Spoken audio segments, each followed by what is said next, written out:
So I hope lahat po kayo ay ready na. At ang titulo po pala ng atin pong pag-aaralan ngayon ay Jesus Christ, our great High Priest. Jesus Christ, our great High Priest. At ito po may nakalagay na part 1 dahil mamaya ipapaliwanag ko na ang John chapter 17 ay mayroong 3 bahagi. So that means pag-aaralan natin to ng 3 linggo. Yung pagiging great High Priest ng ating Panginoong Hesukristo. Sa wikang Filipino, si Hesukristo ang ating punong pari. So, ang si Hesukristo ang ating punong pari. So, bear with me mga kapatid.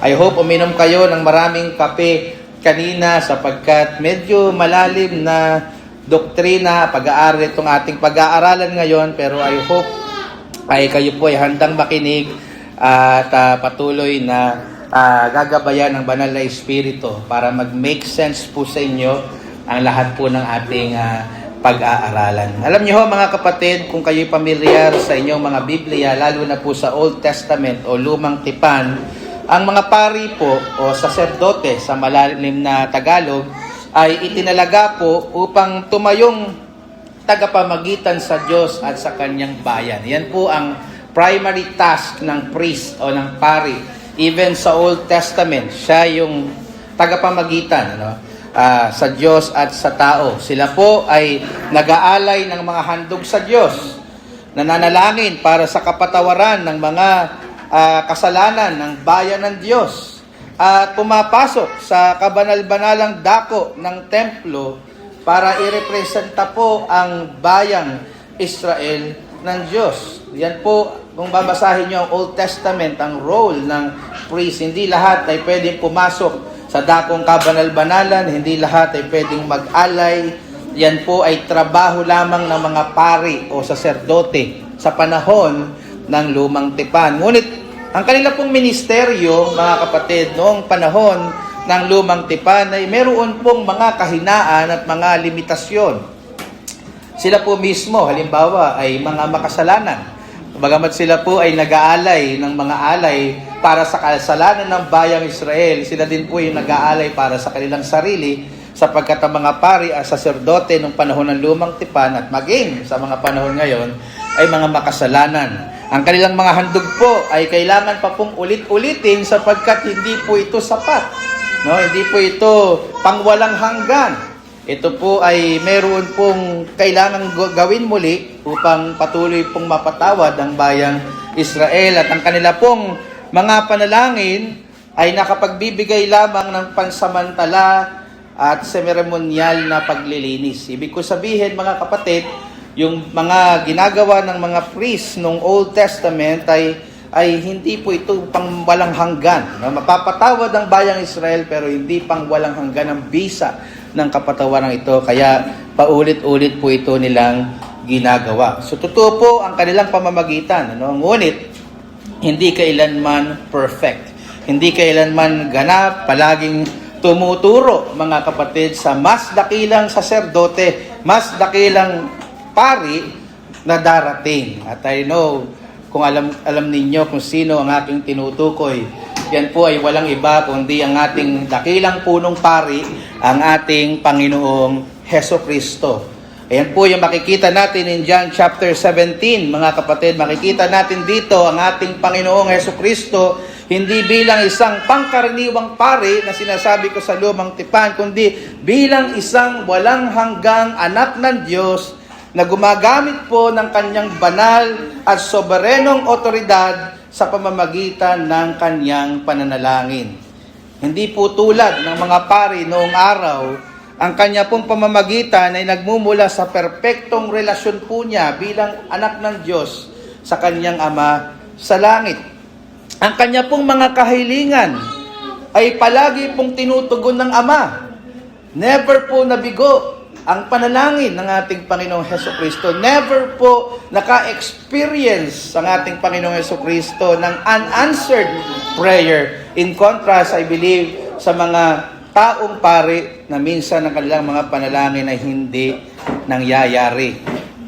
At yung kanya pong otoridad ay umaabot sa lahat ng mga tao upang magbigay ng buhay na walang hanggan sa lahat po ng sasampalataya sa Kanya. Siya po ay hindi nananalangin gamit po ang hiram na access sa pamamagitan ng mga alay na Kanya pong isinasakripisyo, sa pamamagitan ng limitadong otoridad, mga kapatid. Siya po ay nananalangin bilang isa na may bahagi sa kalwalhatian ng Ama bago palikhain ang sanglibutan.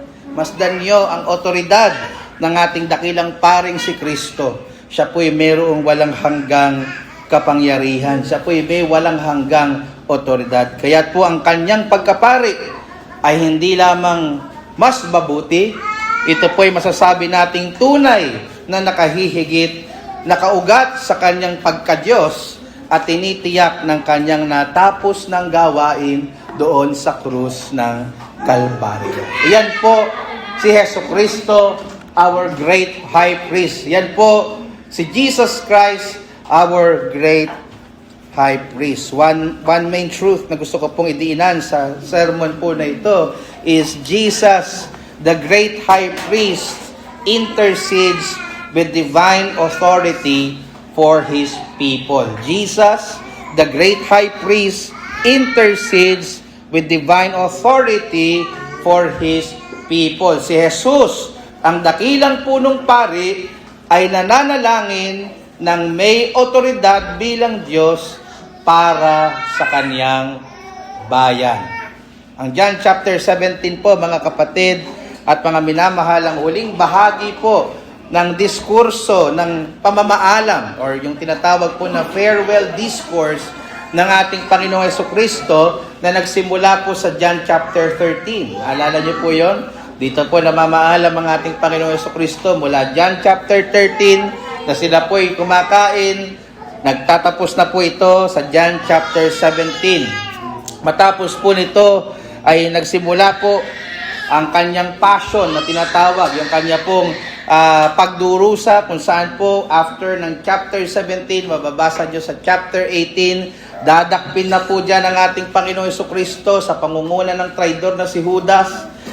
Itatatwa na po ni Pedro ang kanyang Panginoon at pahihirapan na po siya ng tuluyan ng mga Romano hanggang sa siya po ay ipapako na doon sa krus ng Kalbaryo. Papalapit na po tayo ng papalapit sa mahal na araw, mga kapatid. Papalapit na po tayo ng papalapit sa araw na ang ating Panginoon Jesucristo ay mamamatay at mabubuhay muli. Pero bago po yung mga dakilang pangyayari po na yun sa kasaysayan, makikita po muna natin sa John chapter 17 ang nilalaman ng puso ng ating tagapagligtas. Maaaring tinatanong po ninyo, Pastor, paano po natin nakikita ang puso ng ating Panginoong Jesucristo? Makikita po ninyo yan, mga kapatid, sa kanyang mga panalangin. Gusto niyo pong makita ang laman ng puso ng tao, pakinggan niyo po ang kanyang mga panalangin. Gusto niyo pong malaman kung anong mga nagmamatter sa buhay ninyo, balikan ninyo ang inyo pong mga panalangin. And dito po si Jesus Christ, binubuksan po niya yung kanyang puso sa mga alagad at sa atin. Dito po makikita natin ano po ba ang nilalaman ng puso ng ating Panginoong Jesucristo. And in John chapter 17, mababasa po natin dito, una, ang pananalangin ng Panginoon para sa kanyang sarili. In verses 1 to 5, na siya pong pag-aaralan po natin sa ilang sandali. And that will be the first part of chapter 17. And then next week, Lord willing, pag-aaralan po natin yung panalangin ng ating Panginoon para naman sa kanyang mga alagad. In verses 6 to 19, o yung tinatawag na po sa panahon natin ngayon ng mga apostol. Then, next week, Lord willing, pag-aaralan po natin yung verses 20 to 26, kung saan makikita ho natin dito, mga kapatid at mga minamahal, yung prayer ni Jesus Christ para sa lahat ng mga mananampalataya na maliligtas sa pamamagitan ng ministeryo ng kaniyahong mga alagad. So basically, mga kapatid, ganyan po ang ating tutunguhin sa pag-aaral po natin in John chapter 17. So in John chapter 17 verses 1 to 5, mababasa po natin dito ang panalangin ng ating Panginoong Jesucristo na para sa kanyang sarili, namely, na siya po ay luwalhatiin ng Ama. Siya po ay luwalhatiin ng Ama. At sa panalangin po ito, mga kapatid, makikita ho natin na ini-establish po dito ng ating Panginoong Jesucristo yung kanyang authority, yung kanyang otoridad bilang dakilang punong pari na nananalangin para po sa kanyang bayan. So dito makikita po natin na siya po ay nakahihigit sa lahat ng kung sino mang pari sa sanlibutan dahil siya po ay paring walang hanggan, siya po ay pari na Diyos. Siya po ay ang ating great high priest na si Jesus Christ. So sa paanong paraan po nahahayag mga kapatid yung pagka-Diyos ng ating Panginoong Yesus bilang dakilang punong pari dito po sa kanyang prayer na ito, particularly in verses 1 to 5. First, we can see this in His petition to the Father. In His petition to the Father, sa kanya pong kahilingan sa Ama in verses 1 and 2. Maliwanag po yan. Second, makikita po natin ito in His definition of eternal life. Definition of eternal life o sa kanyang ibig sabihin sa buhay na walang hanggan in verse 3. And lastly, we can see this in His glory before the foundation of the world. Makikita natin ito, yung kanyang pagka-Diyos sa kanyang kalwalhatian bago pa po lalangin ang sanlibutan in verses 4 to 5. So isa-isahin po natin mga kapatid na talakayin. I hope you're still there, you're bearing with me. Sabi ko sa inyo, medyo madugo ang ating pag-aaralan, pero umaasa po ako na sana ito'y maging pagpapala sa bawat isa sa atin para mas makilala pa po natin ang lubusan ang ating tagapagligtas. So una, makikita po natin ang pagka-Diyos ni Jesus bilang ating dakilang punong pari. At ito po'y makikita in His petition. In His petition o sa kanyang kahilingan. Makikita po natin yan ng malinaw in verses 1 and 2. Matapos po niyang sabihin ang lahat po ng kanyang mga tagubilin at pagpapalakas ng loob sa kanyang mga alagad in chapters 13 to 16. Diba? Ilang linggo na natin yung pinag-aralan, ini-encourage si Jesus Christ ng kanyang mga alagad. Tinapos na po niya yung kanyang mahabang diskurso sa pamamagitan ng prayer. Ito na po yung panghuli. At yung simula ng kanyang prayer, sinabi niya in verse 1, I hope nandiyan kayo sa inyong mga Biblia, ang mga bagay na ito ay sinalita ni Jesus at pagtingala ng kanyang mga mata sa langit ay sinabi niya, ito yung prayer, Ama, dumating na ang oras. Luwalhatiin mo ang iyong anak upang ikaw ay luwalhatiin ng anak. Naget niyo po ba mga kapatid ang ibig sabihin? Sabi ko sa inyo, medyo lulusong tayo ng malalim sa puso ng ating Panginoong Jesucristo sapagkat napakaraming dakilang aral, maraming malalalim na aral ang makikita ho natin sa panalangin ito ng ating Panginoong Jesucristo. Yung pagtingala po ni Jesus sa langit, mga kapatid, ay isa pong postura ng mga Hudyo sa tuwing sila po ay nananalangin. Marami pong posture ang mga Hudyo kapag po sila ay nananalangin at isa po yan ay ang pagtingala sa langit. Ngunit gusto ko pong mapansin ninyo dito, yung hindi pangkaraniwang panalangin ng ating Panginoong Jesucristo na siya lamang po ang may karapatang gumawa. Ano po yung kanyang panalangin? Ang sabi ng talata, mga kapatid, Ama, dumating na ang oras, luwalhatiin mo ang inyong anak. Sino sa inyo nakapag-pray na ng ganyan? Walang isa sa atin ang may karapatang mag-pray ng ganyan, kundi ang ating tagapagligtas. But before we dig deeper sa talatang iyan, ano po yung sinabi dito, yung oras na sinasabi niya? Ano po yung oras na dumating na? Tinatanong niyo po ba yun? Ito po yung oras ng kanyang pagkapako sa krus ng Kalbaryo. Manalapit na ang oras at ito'y dumating na, sabi ng Panginoon. Babayaran na ng ating tagapagligtas ang lahat ng ng kasalanan ng mga sasampalataya sa Kanya. At makikita po natin yan sa context. Kung babalik kayo sa chapter 13, verse 1, sa sali ng magandang balita, Biblia, sabi yan, bisperas na noon ng Paskwa, alam ni Jesus na dumating na ang takdang oras. Takdang oras ng ano? Sabi sa 13 verse 1, ng kanyang pag-alis sa daigdig na ito upang bumalik sa Ama. Ano po yung oras? Sabi sa chapter 13 verse 1, yung pag-alis niya sa daigdig na ito at bumalik sa Ama. Ano po ba yung mangyayari bago po siya bumalik sa Ama? Siya po ay kinakailangan munang mamatay doon sa krus ng Kalbaryo, mabuhay muli, at doon pa lang po siya makababalik sa kanyang Ama sa langit, sapagkat doon na po magtatapos ang kanyang misyon dito sa lupa. So sa madaling sabi, mga kapatid, nung sinabi po ng ating Panginoon sa John chapter 17 verse 1, dumating na ang oras.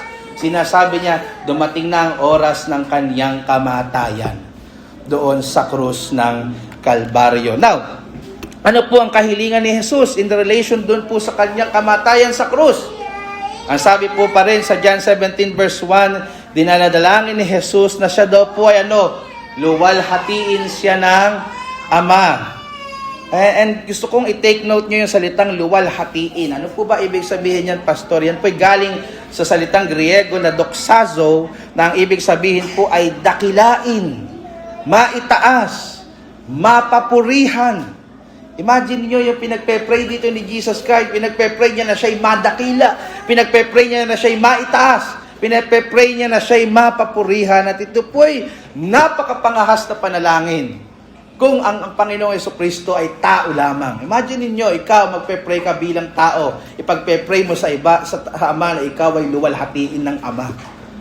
Pangahas. Blasphemy o pamumusong, mga kapatid. Kung ang Panginoong Jesucristo ay tao lamang, sa gaya ng turo ng Iglesia ni Manalo. Sinong mapangahas na tao ang mananalangin para sa kanyang sarili na siya ay luwalhatiin, dakilain at maitaas ng Ama? Pero mga kapatid, hindi pangahas dito ang ating tagapagligtas, sapagkat siya ay hindi tao lamang. Siya ay tunay na Diyos. Kasi mga kapatid, kung siya po ay hindi Diyos, magagalit sa kanyang Ama, sa kanyang panalangin. Sapagkat sa Biblia, hindi kailanman ibinibigay ng Diyos ang kanyang kaluwalhatian sa iba. Isaiah 42, talatang 8, ako ang Panginoon na siyang aking pangalan, at ang aking kaluwalhatian ay hindi ko ibibigay sa iba. O ang aking mga kapurihan sa mga larawang inanyuan. Isaiah 48:11, dahil din sa akin, aking gagawin yun, sapagkat bakit lalapastanganin ang aking pangalan, at ang kaluwalhatian ko ay hindi ko ibibigay sa iba. Ibinibigay po ba ng Panginoon Diyos ang kanyang kaluwalhatian sa iba? Maliwanag sa Biblia, hindi yun gagawin ng ating Panginoon Diyos. Sa mga talatang ito, malinaw po yan. Kung gayon, bakit po napakalakas ng loob ng ating Panginoon Jesucristo na hingin na siya iluwalhatiin ng Ama? Ito po sapagkat malinaw na siya ay Diyos. Ang ating dakilang punong paring tagapamagitan sa langit ay hindi lamang basta tao. Maliwanag na siya po ay Diyos. Chapter 1, verse 1 pa lang ng pag-aaral natin ng book ng John, hanggang sa John chapter 17, ginagawa na huyang malinaw sa isipan nating lahat na tayo sumasamba kay Kristo hindi bilang isang taong Kristo, kundi siya ay Diyos and at the same time, tao. Maliwanag po yan sa banal na kasulatan. Now, hindi po siya nagiging selfish dito, mga kapatid, o hindi siya nagiging narcissist na parang napakayabang niya na gusto lang maitaas ang kanyang sarili. Bagamat may karapatan naman talaga siya sa ganoong kaluwalhatian, ipinapanalangin po niya ito na siya'y luwalhatiin ng Ama sa layuning ang Ama din po ay maluwalhati niya sa pamamaraan ng pagluwalhati sa Kanya. Tingnan niyo po ang sabi sa verse 1, sa pagpapatuloy niya. Luwalhatiin mo, nandun pa rin po ako sa verse 1, luwalhatiin mo ang iyong anak. Ano layunin? Upang ikaw ay luwalhatiin ng anak. Nakita niyo yung puso ng Panginoon? Palagi niyang priority yung glory ng kanyang Father. Mga kapatid, kayo po ba sa buhay ninyo, ganyan din ang inyong priority bilang mga tagasunod ni Jesus? Palagi po ba sa lahat ng inyong ginagawa, ano bang makaluluwalhati sa aking Ama? Sa mga decisions na aking gagawin, sa mga trabaho na aking applyan, sa mga desisyon namin mag-asawa, kung paano namin gagastusin ang aming pera, palagi ba namin iniisip, paano ba namin maluluwalhati ang Ama? Si Jesus Christ, ganun ang kanyang priority. Tamang pinagpe-pray niya, luwalhatiin siya ng Ama, pero ang purpose pa rin nun, para maluwalhati niya yung Ama. Nakita niyo ho, mga kapatid? Now, ano pong ibig sabihin dito ng ating Panginoong Jesus? Sa paanong paraan po siya maluluwalhati? At sa paanong paraan naman po niya, sa pamamagitan ng kanyang pagkaluwalhati, ay maluluwalhati po niya ang Ama. Maalala po ninyo na ang kahilingan pong ito ng ating Panginoong Jesucristo ay nakakabit doon sa oras na sinasabi niya. Ano po yung oras dito, mga kapatid? Oras ng ano? Are you with me? Oras ng kamatayan sa krus. So yung pagluwalhati sa kanya ay related doon sa kanyang kamatayan sa krus. Sa makatuwid, hinihipiling po niya sa Ama na luwalhatiin niya siya kapag siya po doon kapag po siya ay napako na doon sa krus. No? Pamilyar po ba kayo doon, mga kapatid? Alam ko, naituro ko na yan, pero papaalala ko kasi alam ko, nakalimutan nyo na rin. Ano po ba yung ibig sabihin ng kalwalhatian, mga kapatid, na mararanasan ng ating Panginoong Jesucristo? Yun po yung maihahayag sa buhay niya, yung maluwalhating katangian ng Diyos. Yan po ang isang ibig sabihin ng glory. Yung character ni God ay marireveal sa buhay niya. At alam niyo, mga kapatid, kaya niya pinagpe-pray na mag-glorify siya doon sa krus ng Kalbaryo, sapagkat doon po sa krus ng Kalbaryo, mahahayag po yung kanyang kaluwalhatian. Malahayag kung sino siya bilang Diyos. Nahayag po sa krus, halimbawa, yung kanyang katapatan na si Kristo po ay naging masunurin sa Ama hanggang sa kamatayan. Di ba? Filipos 2. Nahayag po sa krus yung kanya pong walang hanggang karunungan, sapagkat makailang beses na po niyang binanggit na siya'y mamamatay, siya'y itataas doon sa krus, at siya'y mamamatay. At nangyari nga, maglipas ng ilang panahon. Lahat alam ni Jesus, alam niya mangyayari sa hinaharap. Therefore, nahayag dito ang kanyang walang hanggang karunungan, o sa English ay yung kanyang omniscience. Nahayag sa krus yung kanya pong walang hanggang pag-ibig. Naaral na po natin, di po ba? Magkakambal po yun eh. Kahit alam na niya na yung mga taong magiging dahilan ng kanyang kamatayan sa krus ay mga taong lalapastangan sa kanya, mga taong gagawa ng kasalanan sa kanya, mga taong pipiliin ng kriminal na si Barabas kaysa sa kanya, namatay pa rin siya para sa kanila. Di po ba? Walang hanggang pag-ibig ni Jesus, inialay niya ang kanyang buhay para sa mga tinamaang gaya natin, mga makasalanan. Walang hanggang, hindi tayo magtataka kapag namatay yung magulang para sa kanyang anak. O kaya naman namatay ang isang tao para sa isang tao na bayani, halimbawa. So, malaki yung kanyang ambag sa lipunan, halimbawa. Pero ang isang tao mamamatay para sa isang rapist, isang sinungaling, isang tao na mamamatay tao, yun yung mas nakakamanghang pag-ibig. Kasi wala namang kakwenta-kwenta yung mga tao na yun, pero namatay si Jesus para sa kanila. Ganyan kalaki ang kanyang pag-ibig, mga kapatid. And nahahayag din po doon sa krus, yung walang hanggang worth, yung kahalagahan ng ating Panginoong Jesucristo. Bakit po kanyo? Kasi ang kabayaran po sa ating mga kasalanan ay yung walang hanggang poot ni Yahweh. No? Kasi tayo na-offend natin yung walang hanggang Diyos na may likha sa atin. And para ma-satisfy yung wrath na yon, yung holy wrath na yon, kailangan mayroong magbayad na walang hanggan. Kaya po, may nagtatanong, bakit po yung kamatayan ni Jesus may kakayanang bayaran ng kasalanan ng napakaraming tao? Bakit yung kamatayan ni Rizal walang ganong kakayanan? Kasi hindi kasing halaga ni Jesus si Rizal.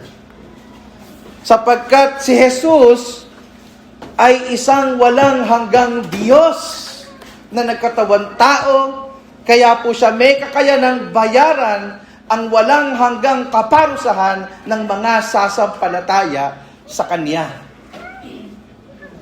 At nahayag po yung lahat sa krus ng Kalbaryo. Doon po sa krus na satisfy yung justice. Ang kabayaran ng kasalanan ay kamatayan. Si Kristo ang namatay alang-alang po sa atin. Ilan lamang po ito at napakarami pa po mga katangian, dakilang katangian ng pagka-Diyos ni Kristo na nahayag doon sa krus ng Kalbaryo. I hope this time, kapag po nakikita nyo na po itong krus na nasa likuran ko, napakarami yung naiisip na katangian ng Diyos. Sapagkat dito po nahayag ang napakadakilang katangian ni Jesus. So ito po yung hinihiling niyang maganap sa Ama, na siya'y maluwalhati, mahayag ang mga katangian ng ating Panginoong Hesukristo doon po sa krus. Now, sa krus ng Kalbaryo din naman, nahayag po yung kaluwalhatian, mga katangian ng Ama, maluwalhating katangian ng Ama. Kaya sa pamamagitan ng pagluwalhati ng Diyos kay Jesus, ay maluluwalhati din po ni Jesus ang Ama. Sa krus po kasi ng Kalbaryo, nahayag po yung kabanalan at katwiran ng Ama, na hindi uubrang palampasin lang po ng Ama ang kabayaran po ng kasalanan. Sa case po ng mga makasalanan, ang dapat sa kanila ay kamatayan, pero pinagbayaran po ito ng kamatayan ng ating Panginoong Jesus. Hindi po nagpikit mata lang, nagkibit balikat lang ang Ama nung pinatawad tayo sa ating mga kasalanan. No, sige, palalagpasin ko na yan, bahala na. No? Hindi, may nagbayad po noon. Kaya sa kamatayan po ni Jesus, nakita ho natin dito ang kabanalan at katwiran ng Ama. Sa krus ni Jesus, nahayag ang walang hanggang pag-ibig niya. Di po ba, speaking of sacrifice, no? Pwedeng i-sacrifice ng magulang ang lahat para sa kanyang anak. Pero hindi pwede, I hope, no? Sa mga magulang na naririto, na isa-sacrifice niya ang kanyang anak para sa sarili niyang kapakanan. Amen? Mas mahirap po yun kung ang magulang ay matino. Di po ba? Di ba may kasabayan tayo, isusubo na lang natin, ibibigay pa natin sa ating mga anak. No? Na-experience ko yan sa aking mga magulang at alam kong na-experience natin lahat yan. No? Bago tayo, sila muna. Di po ba? Imagine niyo yung walang hanggang Ama natin sa langit. Yung pinaka-mamahal niyang anak na nag-iisa, yung kanyang bugtong na anak, isinakripisyo niya para sa mga makasalanang gaya natin. Saan po nag-culminate yung pagsasacrifice na yun? Sa cross. Doon nakita na gayon na lamang ang pag-ibig ng Diyos sa sanlibutan, kaya ibinigay niya ang kanyang kaisa-isang anak. John chapter 3, verse 16. Sa krus din po nahayag yung kanyang dakilang katapatan. Yung katapatan ng Ama. As early as Genesis chapter 3, matapos magkasala sila Eva at si Adan, di po ba, pinangako niya na dudurugin po niya ang ulo ng matandang ahas na promotor ng kasalanan. At sa pamamagitan po ng anak ni Abraham, pagpapalain ng lahat ng mga bansa. And Galatians, pagdating sa Galatians, ang pagpapala po palang yun ay ang pagpapawalang sala ng mga taong sasampalataya kay Kristo. So, mga kapatid, lahat po ng iyan, yung pagbabayad ni Kristo sa cross ay nagpapakita po ng katapatan at kaluwalhatian ng Ama. So, nahayag po sa krus ng ating Panginoong Jesucristo, naluluwalhati si Jesus sa krus, naluluwalhati din ng kanyang Ama sa krus. Sapagkat dito sa krus, nahahayag ang kaluwalhatian ng Diyos Ama at ng Diyos Anak. Nakukuha niyo po ba yung panalangin ng ating Panginoong Jesucristo? Sabi ko sa inyo, malalim pero napakasarap na mga katotohanan na nakapaloob sa high priestly prayer ng ating Panginoong Jesus. Then, Jesus Christ goes on in verse 2. No? Sa wakas, napag-move on na tayo. Verse 2, mga kapatid, likely na lang po iba. So, gaya ng ibinigay mo sa Kanya, ang kapamahalaan sa lahat ng laman, sabi nagpatuloy siya, upang bigyan niya ng buhay na walang hangganan lahat ng ibinigay mo sa Kanya. Panginoon Jesus pa rin po dito ang nagsasalita, pero ginagamit niya yung third person. No? Pinapatungkulan niya yung Kanyang sarili, pero siya din po ang Kanyang gumagamit siya ng third person. Pero ano po bang ibig sabihin dito ng ating Panginoong Jesus? Dito po, sinasabi ng ating Panginoong Jesus na siya po ay tumanggap ng otoridad mula sa Ama na magbigay ng buhay na walang hanggan sa lahat ng ibinigay sa Kanya ng Ama, namely sa lahat ng mga sasampalataya sa Kanyang kamatayan at muling pagkabuhay. At yung otoridad pong ito ay bunga ng Kanyang pagkamatay sa krus at muling pagkabuhay na wala pa sa Kanya prior na siya po ay magkatawang tao. Ito po ay ibinigay lamang ng Ama sa Kanya matapos po niyang gawin ang Kanyang misyon dito po sa sanlibutan, namely matapos siyang mamatay at mabuhay muli para sa mga makasalanan. At ang Kanyang otoridad po na ito bilang natatanging tagapagbigay ng buhay na walang hanggan sa sino mang sasampalataya ay nagpapatuloy din po ng Kanyang pagka-Diyos. Makikita po natin yan mga kapatid na sino po ba ang meron lang kakayanan at karapatang magbigay ng buhay na walang hanggan kung hindi po ang isang walang hanggang Diyos. At dito mga kapatid, taglay ng ating Panginoong Jesucristo ang otoridad po na iyon, ang karapatan pong iyon, and therefore, siya po ay Diyos. Kaya naman po mga kapatid, in His petition as early as verses 1 and 2, makikita po natin ang Kanyang pagka-Diyos bilang ating dakilang punong saserdote. Pangalawa po, makikita din po natin ang Kanyang pagka-Diyos ng ating dakilang saserdote in His definition of eternal life.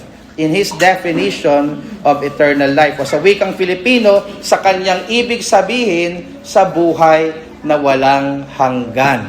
Alam niyo po ba ang ibig sabihin ng buhay na walang hanggan? Maaring magkaiba po yan sa ibig sabihin ng ating Panginoon Jesucristo na pag-aaralan po natin dito sa ilang sandali.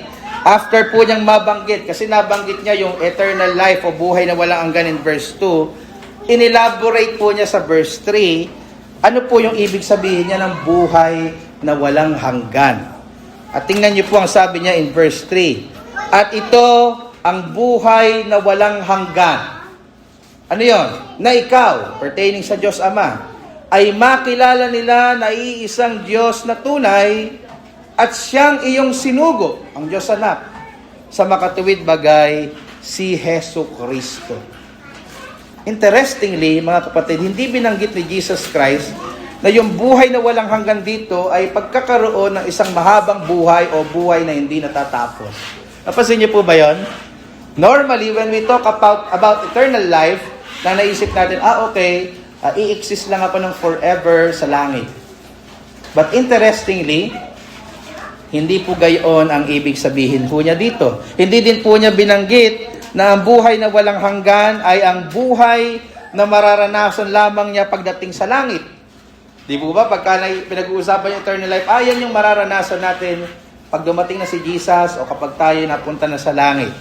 Well, in some sense, yun doon natin mararanasan yung consummation ng eternal life, pero hindi lang po doon nagsisimula. Sinabi ni Jesus Christ, tingnan nyo sa talata, na ang buhay na walang hanggan ay katumbas ng pagkakakilala sa Ama at sa Kanya. Please note again verse 3. Ito ang buhay na walang hanggan, na ikaw ay makilala nila na iisang Diyos na tunay at siyang iyong sinugo sa makatuwid bagay, si Hesus Kristo. Ano daw po ang buhay na walang hanggan? Yung magkaroon ng pagkakaikilala o ugnayan sa Diyos. Yung pagkakakilala po sa Diyos at kay Kristo, mga kapatid, huwag niyo pong maipagkamali, ay hindi lang po may ibig sabihin na kayo'y lumalim sa theology o lumalim kayo sa doktrina. Ganun siguro ang ibig sabihin dito ni Jesus Christ, yung magkaroon kami ng knowledge na malalim kung sino ang Diyos. Bagamat kasama po iyon, pero hindi lang po iyon ang ibig sabihin niya dito. Maari po kasing marami kayong alam na facts kung sino ang Diyos. Alam nyo, yung mga malalalim na doktrina tungkol kay Kristo, but it doesn't necessarily mean na tunay kayong merong pagkakakilala sa Kanya. Marami pong mga magagaling sa Biblia na wala namang personal at tunay na pagkakakilala sa Diyos. Ang pagkakakilala po dito, mga kapatid, ay personal, intimate o malapit at malalim na relasyon sa Diyos at sa ating Panginoong Jesucristo. Pastor, paano po yan nangyayari? Nagsisimula po iyan sa pamamagitan ng pananampalataya sa gospel.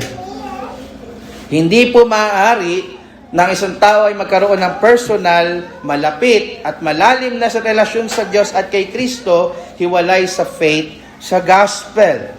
At oras na ikaw ay sumampalataya na si Jesus, ay namatay at nabuhay muli para sa katubusan ng iyong mga kasalanan, magsisimula kang magkaroon ng personal na relasyon sa Diyos at yun po ay masasabi po nating buhay na walang hanggan sa Kanya.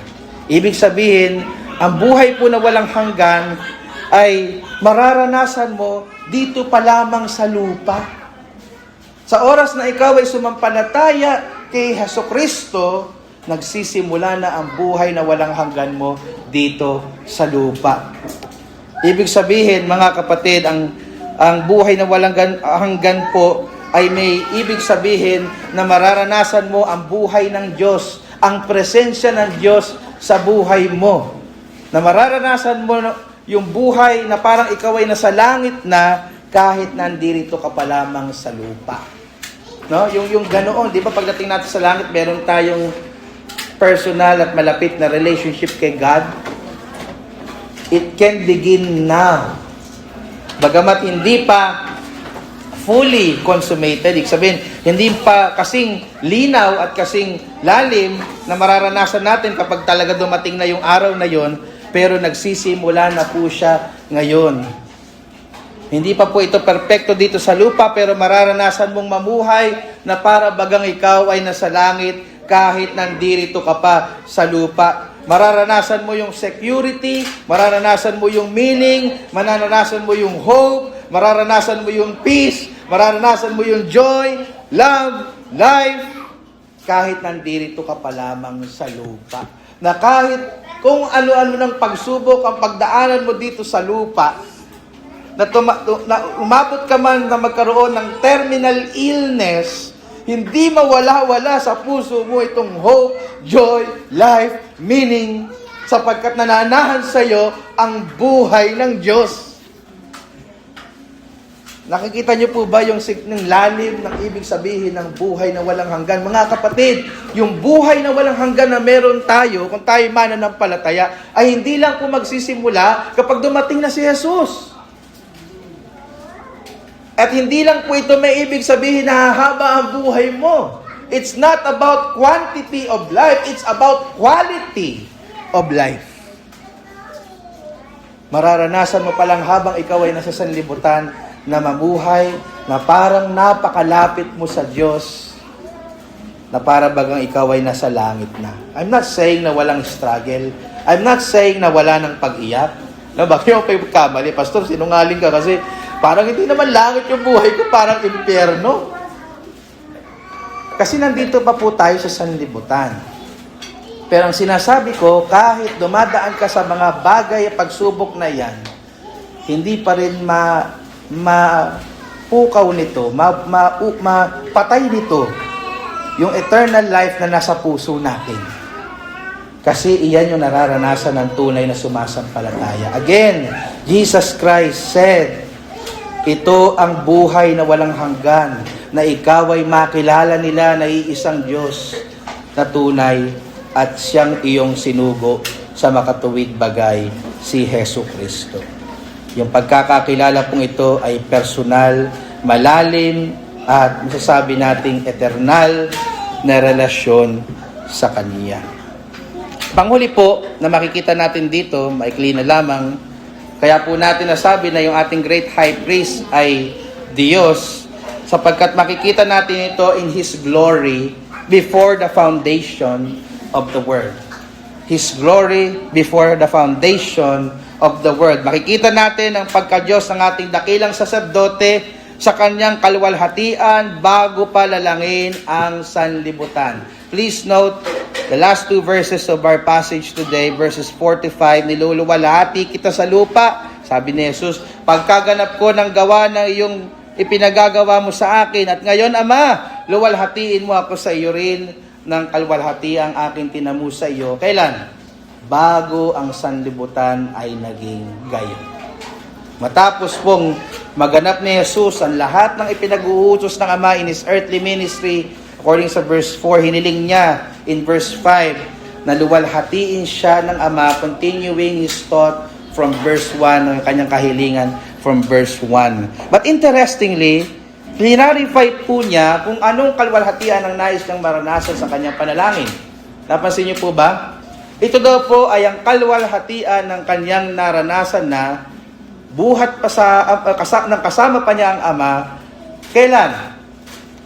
Bago palalangin ang sanlibutan. In the beginning was the Word, and the Word was with God, and the Word was God. John chapter 1 verse 1. Kailan yung in the beginning? Before God created the heavens and the earth. The Word, the Logos, si Jesus Christ was already with God. Kasama na niya ang Diyos bago pa lalangin ang sanlibutan. Kaya naman po alam natin na hindi po siya simula lang umiral nang siya po ay ipinanganak ni Birheng Maria. Kagaya po ng turo ng ibang mga relihiyon. Umiiral na siya bilang Diyos bago pa siya magkatawang tao. In fact, kung pag-aaralan nyo lang yung word na nagkatawang tao, makikita nyo na din yung logic eh. Kung siya po ay nagkatawang tao, ibig sabihin hindi siya dating tao. Nagkatawang tao eh. Di ba? Kung siya ay nagkatawang tao, ano siya dati? At ang sabi ng John chapter 4, no? Wala yung sa plano ko God is Spirit. Di ba? Then I-connect ako sa Diyos, di ba? Ang Diyos, si Jesus ay Diyos bago siya in fact, nananatili sa Diyos bago siya magkatawang tao. Ang nangyari, kung siya'y nagkatawang tao, ay natakpan lang yung kanyang pagka-Diyos. It was veiled. Di ba? May kanta niyan sa araw ng awiting mga Pampasko. Yung kanyang pagka-Diyos ay natakpan lamang. Pero nananatili siya pagka-Diyos sa kanyang nature bilang Diyos. Nadagdagan lamang ito ng kanyang nature bilang tao, at ito yung nakatakip doon sa kanyang kaluwalhatian.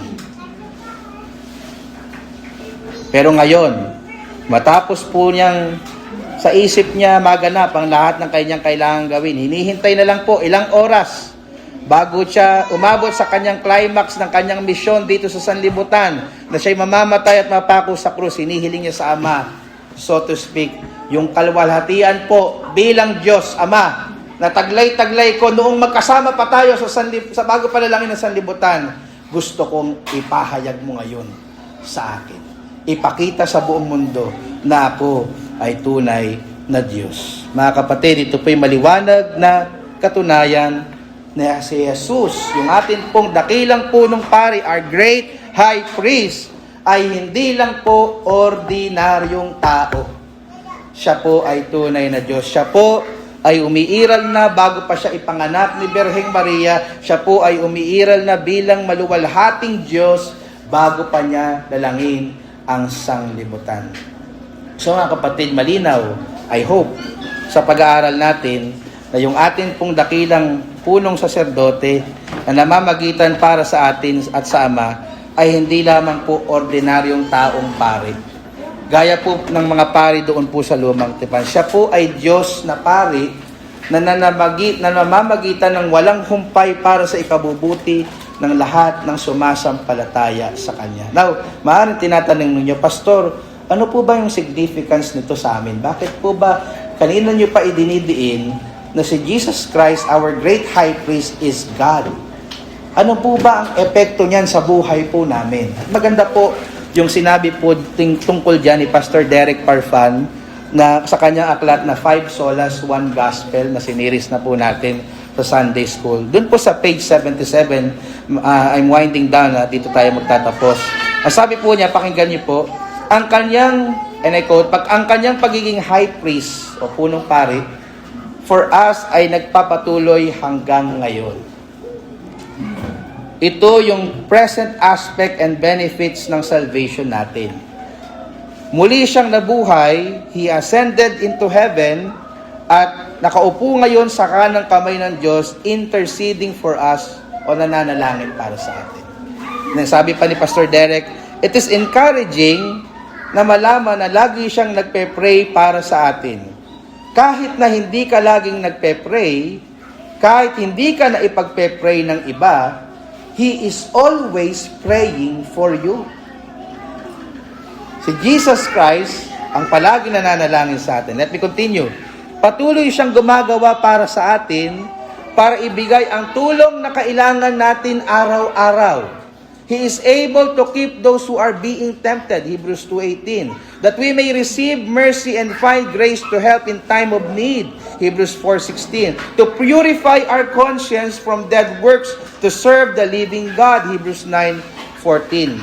Anuman ang kailangan natin ngayon, pakinggan nyo mga kapatid, anuman ang kailangan natin ngayon to have victory over temptation, to walk in obedience, to serve God, nasa atin na because of Jesus. He is our high priest forever, kaya naman He is able to save to the uttermost those who draw near to God through Him, since He is always lives to make intercession for them. Hebrews 7:25. He remains at work to secure our eternity with God. Jesus is our high priest then, now, and forever. End of quote. One good thing pa mga kapatid about our great high priest, hindi siya nabibigo sa kanyang prayers. Lahat ng sinabi dito ni Pastor Derek, lahat ng mga kinote niyang verses from the book of Hebrews, at lahat ng mga panalangin ni Jesus Christ sa mga susunod nating pag-aaral from verses 6 to 26, mga kapatid, siguradong mangyayari lahat para sa atin. Bakit?